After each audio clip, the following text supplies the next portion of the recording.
Hola, bienvenidos una vez más a Relatos en la Ventana. Hoy vamos a leer a la escritora argentina María Esther Vázquez, nacida en Buenos Aires en 1937, que de muy joven se interesó por la literatura y estudió Filosofía y Letras en la Universidad de Buenos Aires. Y apenas a poco de egresar, con 20 años, en 1957, entró a trabajar en el Departamento de Estudios de la Biblioteca Nacional de la calle México, la antigua Biblioteca Nacional, donde conoció a quien por entonces era su director, don Jorge Luis Borges, nada menos. Y con él trabó una amistad que perduró para siempre. Con Borges compartió autoría de dos de los ensayos más conocidos de los estudios literarios en la Argentina. Se trata de literaturas germánicas medievales y de introducción a la literatura inglesa. También Borges prologó el que fuera su primer libro de relatos de 1964, Los nombres de la muerte, y una vez fallecido Jorge Luis Borges, ella escribió el libro biográfico Borges, Esplendor y Derrota, que es uno de sus libros más conocidos y más exitosos, con el que ganó, por ejemplo, el premio Comillas de la editorial Tusquets aquí en España. Durante su vida también trabajó en el diario La Nación, escribiendo columnas, escribió más de 1500 artículos para dicho diario.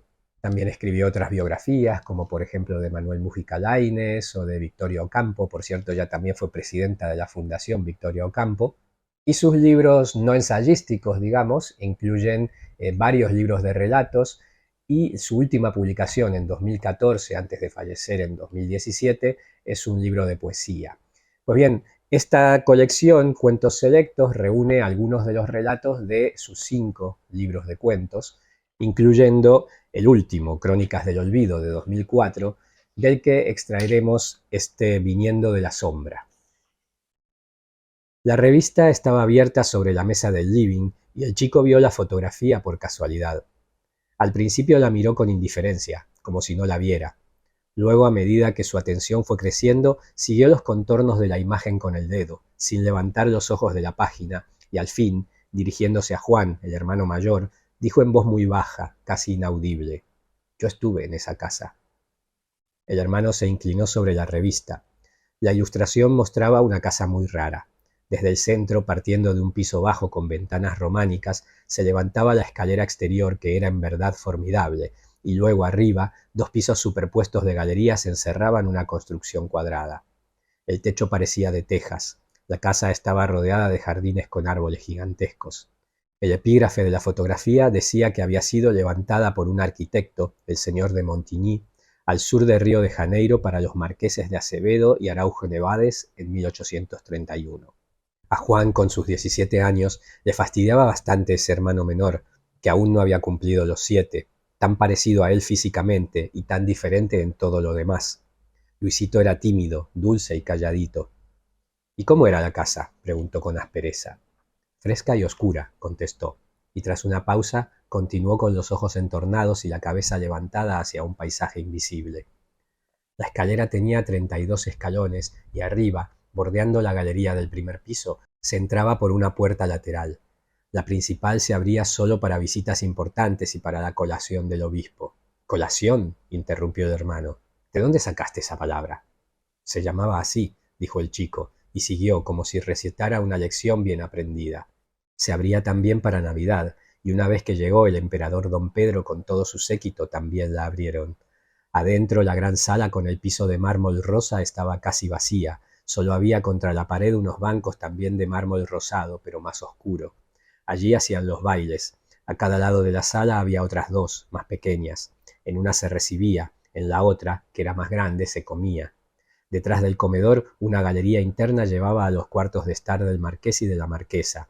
Del otro lado estaban las salas de música, las de juego y los cuartos que se reservaban a los huéspedes. En el centro del gran salón, otra escalera de mármol rosa de 2 tramos llevaba a las habitaciones privadas de los señores marqueses. La negrada y los sirvientes dormían en un subsuelo que se abría detrás de la escalera exterior. En el jardín había 2 estanques artificiales y en el más grande una cascada y una estatua.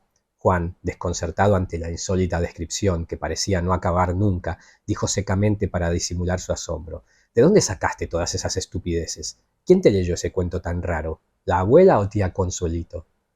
«Nadie me leyó nada, no es cuento, Juan, yo estuve allí». «¿Y qué hacías allí?», preguntó Juan con ironía. Luisito vaciló. como quien no quiere hablar, y bajando la voz contestó: «No estoy seguro, pero estuve allí». En ese momento sonó el teléfono, Juan fue a atender y las cosas quedaron así. Por la noche, mientras comían, los padres hablaban. Como siempre, se quejaron de la escasez de dinero. Luego él se lamentó del día tan pesado que había tenido en el estudio y la madre de las 3 clientas endiabladas que le habían caído a la media tarde. De esas que te entran en la boutique decididas a probar la paciencia de quien las atiende.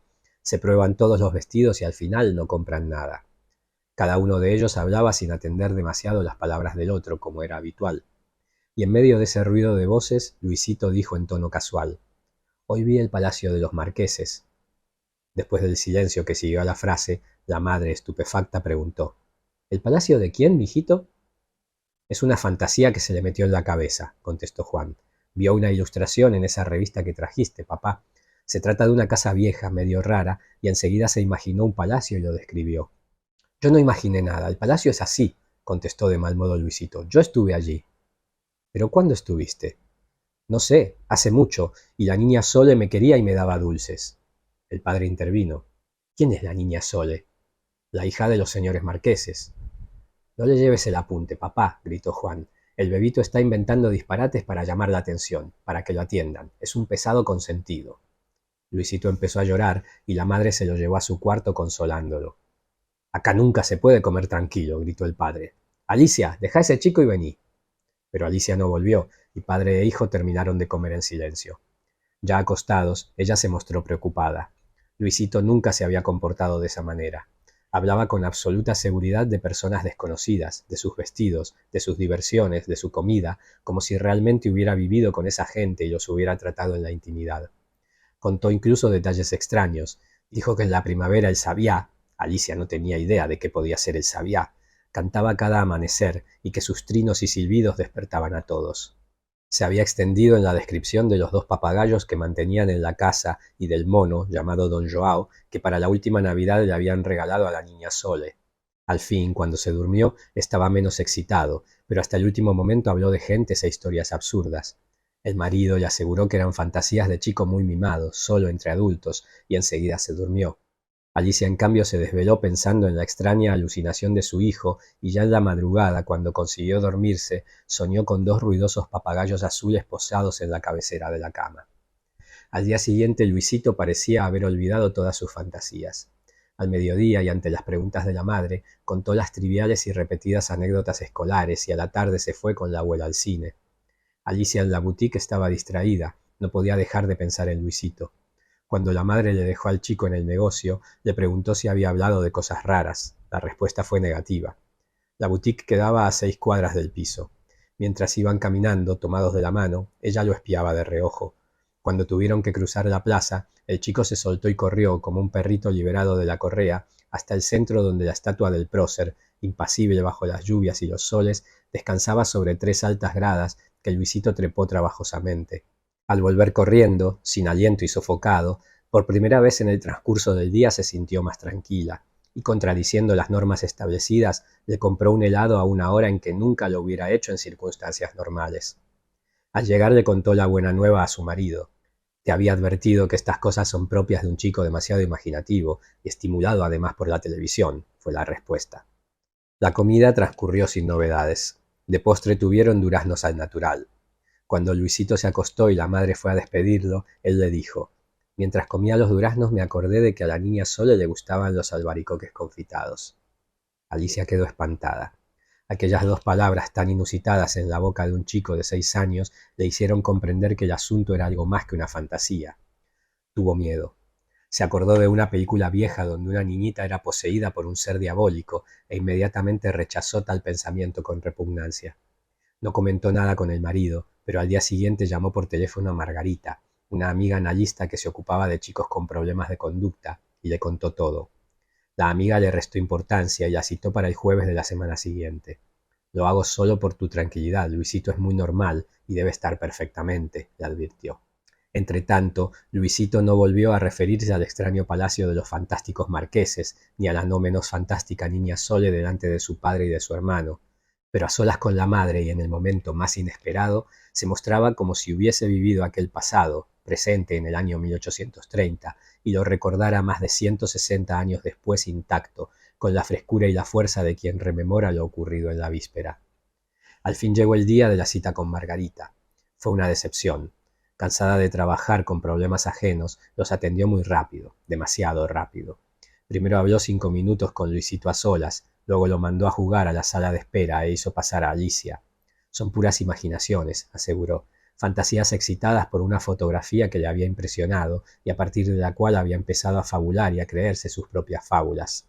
Esto es típico de hijo único o del que está solo entre adultos. Con esta imaginación te va a salir escritor, fue el comentario de despedida. Alicia no quedó satisfecha.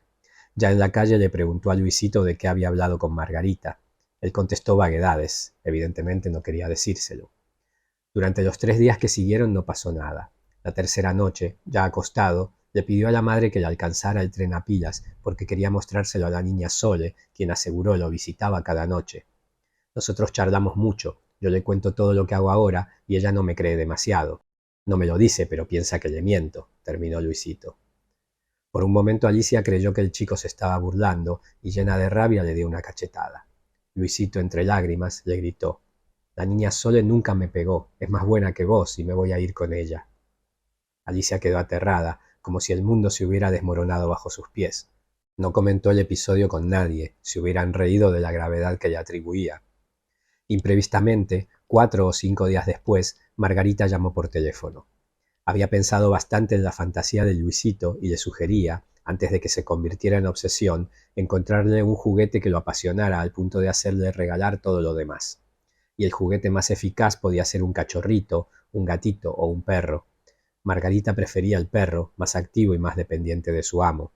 Alicia no lo pensó 2 veces y al día siguiente, tampoco sin consultarlo, llevó a Luisito a la veterinaria de la esquina de la plaza. El chico se enloqueció, jugó con los animalitos, los tuvo en brazos sin saber cuál elegir, y al final se decidió por una pelotita negra que apenas excedía el tamaño de sus manos, pero que apasionadamente demostraba sus cualidades afectuosas. No fueron bien recibidos en la casa, y Alicia tuvo que soportar duras críticas por consentir de tal manera a su hijo menor. El perro fue la solución. Luisito le dedicaba todos sus momentos libres, y por la noche, ya acostado, Alicia ignoraba el bultito que el chico escondía debajo de la manta a un costado de su cuerpo. Alicia estaba convencida de que Azabache, así bautizaron al perro, sería la defensa contra la fantástica presencia que había invadido el pensamiento de su hijo. Azabache entró en la casa en abril y cuando llegó el 7º cumpleaños de Luisito, el 4 de agosto, ya no era el ovillito lanudo del principio, sino un cachorro cariñoso y comprador que rompía medias, sabía atajar y devolver pelotas, dar infinitas vueltas sobre sí mismo para agarrarse la cola y pasear por la plaza, tironeando la correa en sus carreras enloquecidas. Parecía conocer, por otra parte, su papel de custodio. Permanentemente estaba al lado de Luisito, y cuando éste partía hacia el colegio lo esperaba acostado frente a la puerta. El 4 de agosto era martes y amaneció muy frío. De los 20 invitados a la fiesta, solo llegaron 12, pero igual fue una tarde alegre. Cada chico recibió su regalo y Luisito estaba arrebatado, cansado y feliz cuando el último se fue, casi a las 10 de la noche. Había tenido muchos obsequios, de los abuelos, de los padres, del hermano, de los tíos, y hasta le trajeron una preciosa ciudad espacial encerrada en una burbuja de 20 centímetros de diámetro, donde las cosas se movían y tenían además una función específica. Fue mientras lo ayudaba a acostarse que Alicia le preguntó: «¿Qué regalo te gustó más, Luisito?». La miró serio y luego dijo: «Te lo digo si me prometes no enojarte».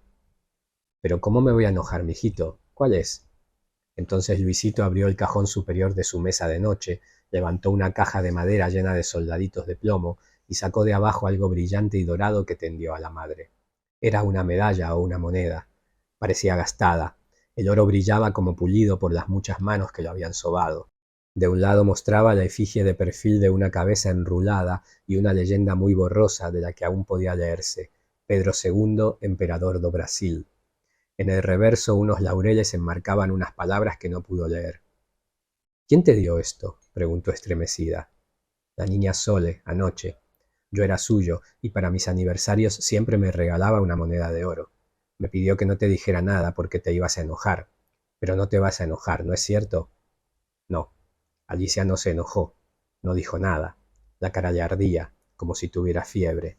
Ahora, entendió, empezaba la verdadera lucha contra lo terrible que venía de la sombra. Este es el relato Viniendo de la Sombra de María Esther Vázquez. Espero que os haya gustado.